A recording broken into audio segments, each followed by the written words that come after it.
everyone and welcome to the final episode of Stenden TV magazine. My name is Britta and I'm your host for this last episode. The topics for today are the canteens of Stenden and NHL, the hip-hop scene in Leeuwarden, online and offline marketing, as well as the Influencer Lounge in Leeuwarden. To start now with our first topic, which revolves around the food and the atmosphere in the canteens of Stenden and NHL. Given the fact that these two schools will merge in the near future, Stenden students and NHL students will check out both of the canteens to get to know each other's school better. Let's have a look. Well, hello. As you might have heard, there's a merge on our hands between NHL and Stenden. This will mean a lot for our students, but even a lot more for our food, since there are two different canteens. We will send some students out to find out the similarities and the differences between both. And maybe we'll get a little wiser. Let's see. We asked two students from Stenden to check out the canteen at NHL. We also asked two students from NHL to check out the canteen at Stenden. First, we asked Charlotte and Lidor to check out the canteen of NHL. Then we asked Joria and Lynn to check out the canteen at Stenden. What did you order and what did you think about it? So I had an Italian bread with cream cheese, and I had the spinach smoothie, which was very good. It looked disgusting, but it tasted awesome. And the guy who made our sandwiches was really funny, and we heard that he always is the way he was that day. So yeah, I enjoyed it very much. I ordered a toast, warm toast with French cheese and rucola and honey. It was really, really nice, really nice. And I also had some apple juice. It was nice and fresh. And yeah. What did you think of the atmosphere at that canteen? I think Stenden is a little bit has a better atmosphere, but the man who makes the bread was really, really nice. Well, the atmosphere here in the canteen of Stenden is really nice. There are always a lot of people around, and you can always talk to them, and yeah, it's really nice here. What did you think of the prices there? I think I paid about €5 or something, and I disagree a little bit on that. So yeah, I think it was a little expensive for what you got. I paid like €3, and I think it's really worth it because you have a nice meal and it's not really expensive. So nice. What did you think of the variety of the products you could buy at that canteen? They have a lot of different kind of bread and smoothies. Well, you have a lot of different things over here. You have pancakes, a lot of different kind of sandwich and noodles. A lot of different stuff, so yeah, you have a lot of choice. Well, that was fun, and we did learn a lot about our food, about our canteens, but also about our fellow food and canteen lovers. Let's hope that after the merge we'll have lots of nice food. This was Jesse. Thank you very much. Goodbye.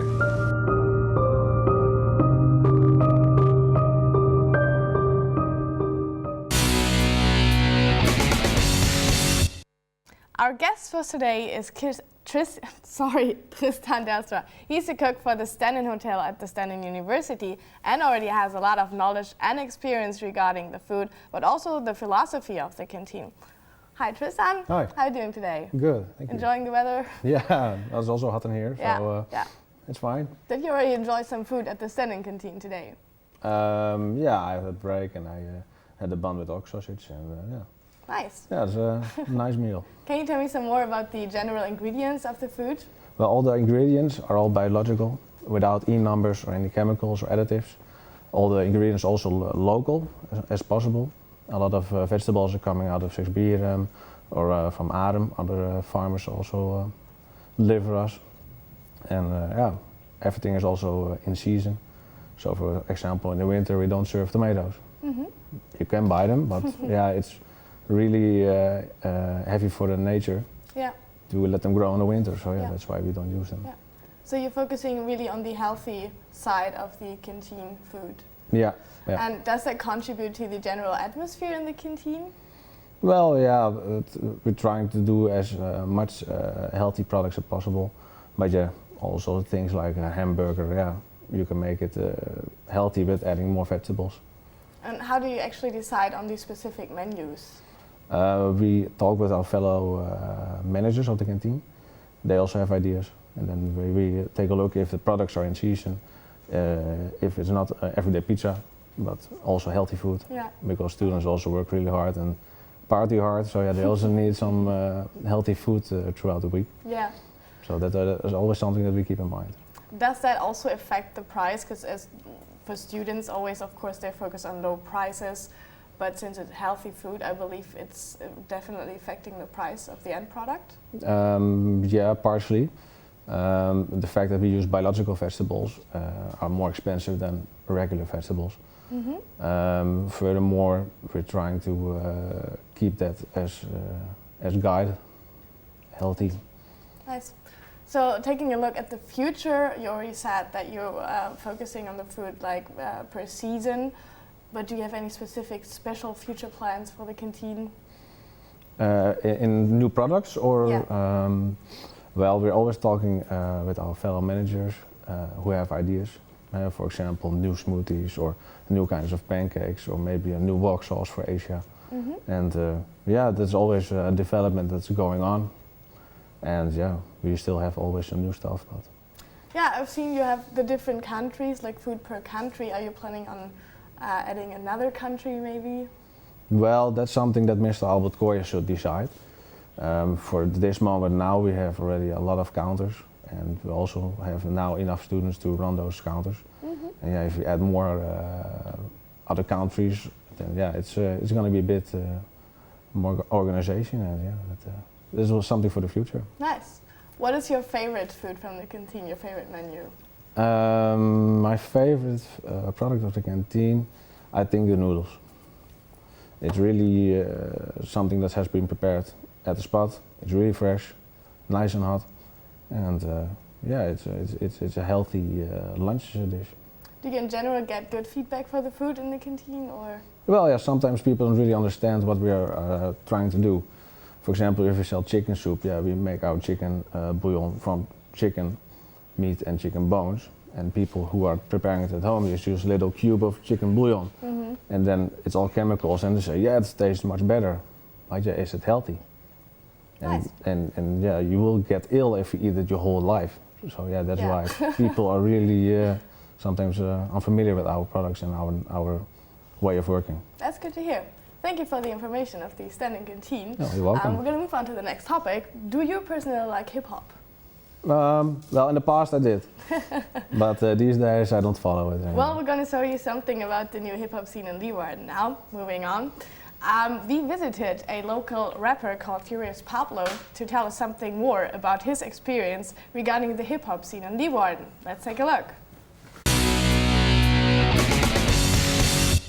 Hello, we're here in Leeuwarden checking the hip-hop scene. Today we're gonna meet local artist Furious Pablo, who's gonna tell us about hip-hop life here in Leeuwarden. Hello, we are here with the Furious Pablo, local artist in Leeuwarden. So first, can you introduce yourself? Yeah, my name is Furious Pablo. Yellow Blow. Actually, I'm a hip-hop artist, live in Leeuwarden. And I live in Leeuwarden for probably 15 years. So what is exactly hip-hop for you? Hip-hop for me? Hip-hop for me is like lifestyle. Hip-hop for me is like a culture. Hip-hop for me is like the way of living too. Because a lot of things got influenced by hip-hop. You know, you see today a lot of people dancing, and they always include some hip-hop moves. And what about the hip-hop scene here in Leeuwarden? Do you have a lot of opportunities to perform and do art and everything? Well, first of all, the hip-hop scene in general here in Leeuwarden, it's not doing well. It's not very good. The hip-hop scene here, you know, in general, you always had to struggle. You always have to struggle around here to promote your music, your genre, your hip-hop or whatever. You still gotta convince people like this is hip-hop, this is rap music and stuff. So I think because of that, the hip hop scene is not like not in other cities. Hip hop is kind of starting getting popular everywhere. How Yeah. do you think about in Leeuwarden? Is it getting popular? Well, yes, it is. It is. It is getting popular everywhere, including Leeuwarden. But I don't think that he reached that stage though, like where he should be at. I think it's getting popular, but not enough popular. It's popular just by the name, but as soon as you start playing something with hip hop or try to get deeper about the hip hop and the music, actually, well, people, it's not the cup of tea. You know, they want to listen to something else. You know, but it is getting there. But I hope, good luck. I hope it's gonna get there very soon. Today we're here with Curious Pablo, and really thank you for your answers and for showing your art. I really hope you have much success in your career, and maybe we can see you in somewhere in the new movies, or we can finally see your art on the street too. I really hope so, and really thank you. Thank you very much for this opportunity. Yes, thank you. And back to the studio now. We just heard about the hip-hop from a local artist, and to gain a better insight in the local hip-hop scene, we welcome now Ruben and Franz from the Leeuwarden Collective. Hi, welcome. Hi. How are you doing today? I'm doing fine, thank you. Yeah? Enjoying the weather so far? Yeah, it's very good. Nice. I'm really curious about what the Leeuwarden Collective is actually about. Can you tell me something more? Well, I can.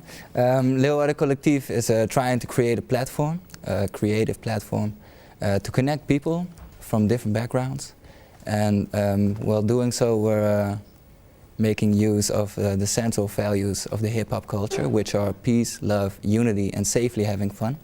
The platform we're creating is for everybody who has affection with the hip-hop culture, but we also wish to spark the brain of young children who don't necessarily have affection with hip-hop yet.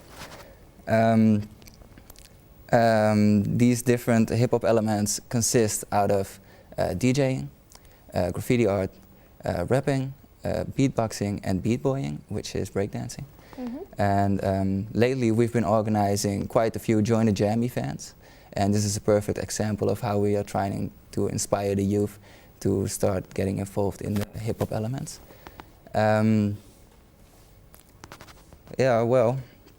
So would you say your mission is to bring everybody who loves or who likes hip-hop together, and especially to bring the younger people into the scene? Yes, exactly. Yeah? Yeah. Nice. And who actually had the idea for the collective? Yeah, that's a colleague of ours. His name is Koe Ho, and another colleague, Patrick Hassenvloeg. They had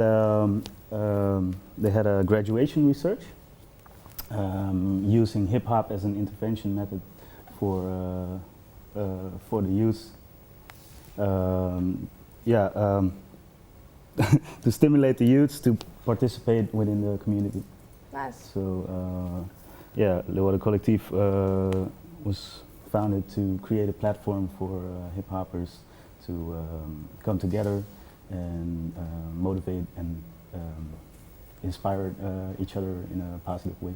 Yeah, well, I think that's a really good thing, especially for Leeuwarden, since it's really culture oriented. Ruben already talked about the different sides of hip hop. You can see it as a genre, but also as a lifestyle. What's for you personally? Hip hop for me is a way of living. Rap and the other 3-4 elements is something you do. Hip hop for me is a way to express myself and just create something from nothing. And Ruben, how would you describe how exactly does the hip hop scene in Leeuwarden look like? Well, the thing is, hip hop, it is alive right here, but it's underground. There's a lot of individual artists busy on their craft, but there's hardly any collectivity. So with that in the back of your mind, looking at the goals of Leeuwarden Collective, you can see that our mission is relevant, it's realistic, and it's almost necessary to stimulate the development of the hip-hop culture. Okay. Thank you very much for this little insight into your organization. You're welcome. I bet you also have your Facebook accounts and Facebook pages, Yes, which sure. brings us to the next topic. Will be about marketing and especially online marketing, and we're going to take a look at the difference between online and offline marketing and the question if offline marketing may have a comeback or if online marketing is the only way to go. So let's find it out. Hi, ik ben Peter van der Graven. Vandaag ben ik bij Frix in Leeuwarden, de social media experts van het noorden. We gaan vandaag een kijkje nemen in wat marketing heeft binnen het bedrijf. Goedemiddag, dank u wel voor uw tijd. Zou u u kort kunnen introduceren? Ik ben Jaap Toering, ik ben online marketeer bij Frix en ik werk hier ongeveer 8 maanden. Wat is nou de kracht van online marketing? Nou ja, goed, online marketing is heel breed denk ik, dus het is een beetje lastig om daar een eenduidig antwoord op te geven. Maar hoe wij online marketing in het begin vooral zien is om bedrijven gewoon goed weg te zetten op internet. Dus ervoor te zorgen dat bedrijven een goede positie innemen in Google. Zijn er ook nog valkuilen bij online marketing? Ja, een hoop denk ik ook. Nee, natuurlijk. Kijk, wat een valkuil is in social of in online marketing, of tenminste misschien een inschattingsfout is, dat heel veel mensen soms denken dat als het eenmaal staat, zeg maar, dan staat het. En online marketing is iets wat je gewoon constant moet blijven doen, zeg maar. Welke social media platformen kun je het beste online marketing toepassen? Ja, dat is ook niet, of tenminste daar is wel antwoord op te geven, maar dat hangt voor elk bedrijf gewoon echt erop vanaf waar zit je doelgroep, zeg maar. Als je nu kijkt naar, heb je het alleen over de social platformen, dan als je kijkt naar Facebook, dat is nu voornamelijk 25 plus tot 40, dat is nu echt de doelgroep die daar heel actief nog steeds mee bezig is. Waarin jongeren zeg maar alweer verschuiven naar netwerken als Snapchat en Instagram. Van het Hartje Leeuwarden zijn we nu te vinden in Hartje Utrecht. Vandaag zijn we bij de opening van Watermelon. Watermelon is onderdeel van de Next Network en wij gaan vandaag de sfeer proeven. Ik je mogen vragen wat je aan het doen bent vandaag? We zijn vandaag aan het flyeren voor een nieuw bedrijf, Watermelon. En daarbij delen we ook watermeloenen uit. En zijn ze lekker? Ze zijn heerlijk, ja. Kijk eens. Dit is echt kwaliteit. En? Welkom, wat zijn we aan het doen vandaag hier? Vandaag doen we een actie. Wij helpen, we zijn eigenlijk gewoon watermeloen aan het uitdelen. Iedereen die er hier een beetje rondloopt, die kan een lekker stukje watermeloen krijgen met een flyer van ons nieuw gestarte bedrijf. Zo proberen we eigenlijk iedereen's dorst te lessen met onze geniale start-up. Online marketing, guerrilla acties, etc. Ik geloof daar echt in. Iedereen focust zich namelijk op dit moment online en je hebt heel veel huistuin- en keukenmarketeers. Ja, offline komt terug, denk ik. Ik denk dat daar veel waarde aan wordt gehecht. Zoals je kan zien was de sfeer geweldig, was het heel goed. Ik hoop dat jij ook genoten hebt. Ja, zeker. Het was echt ontzettend leuk vandaag. Top, nou dan ga ik op zoek naar watermeloenen. Houdoe.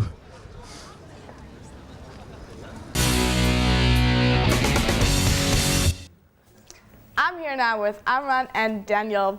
These two MEM students started even their own company, Fashion. Besides that, they have a lot of experience in business, especially regarding online marketing and the usage of social media.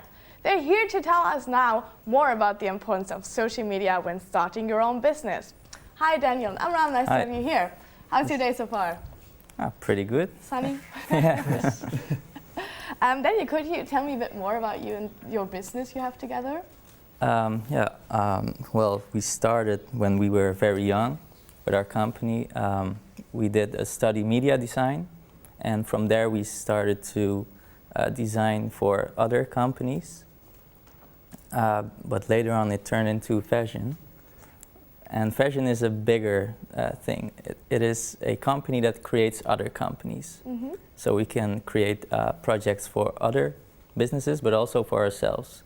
And that's one of the That's really nice. That's a good development. We have our own projects. Yeah. The first project, that's Samdia. It's print and web design. The second one is Model Profile. It's a scouting agency. And the last one, it's Roppahoy. It's clothing advice based on the weather. Mm-hmm. Yeah, I heard about that already. Okay. Pretty cool. What's the business you're mainly focusing on, or is that equal? We're mainly focusing on the print and web design, and now we're focusing on Ropahoy, the launch of Ropahoy, and we're trying to promote the new app and like this. Mm-hmm. And I bet you're using a lot of social media and the different platforms. Yes.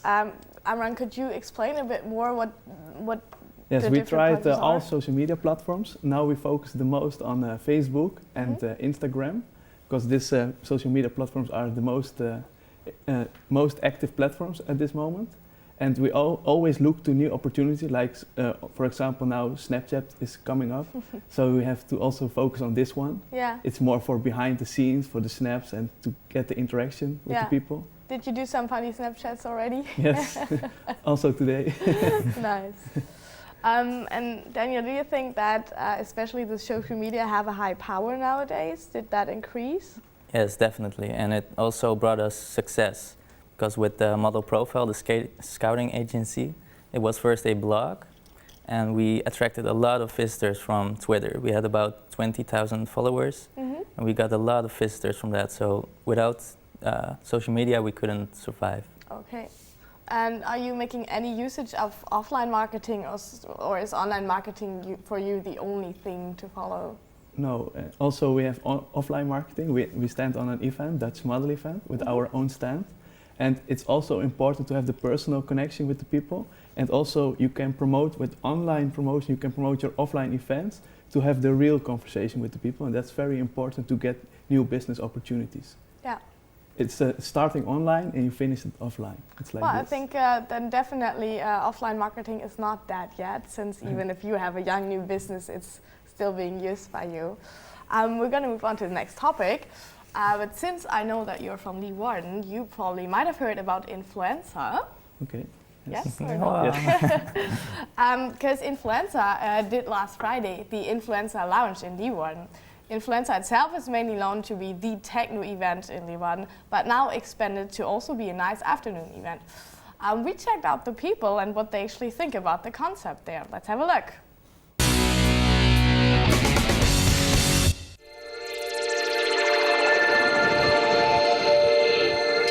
Here for the second edition of the Influencer Lounge in Leeuwarden, and we are going to find out how the guests like the change Influencer has made in the past months. We all know Influencer from its evening techno event at the Gloppe in Leeuwarden, and now they developed the new concept into a chilled lounge atmosphere. So let's go inside and have a look what my colleague is up to.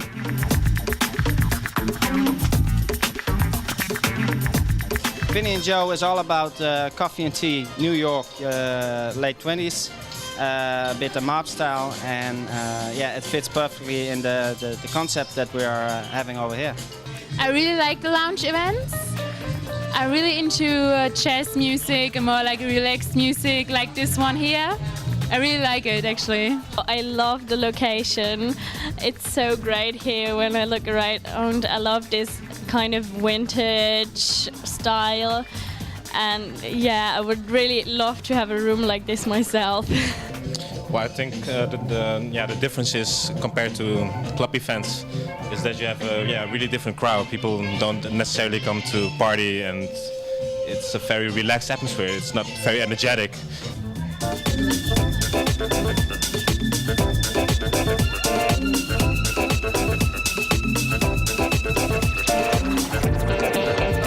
Depend also, like, for the end of the day when the weekend is coming, it's really just nice to, you know, just out of school and just come here and have a drinks. Maybe tomorrow night I will rather go to a techno party. That's the point. I love both of them. Yeah, well, it's the coolest thing is that it's possible at other location here in Leeuwarden. I think it's a completely different vibe. I mean, like the techno parties usually like more. It feels more serious, but here it's like a really laid-back, easy vibe, and it's really good just to sit and have a drink and chill. And it's awesome. I like it.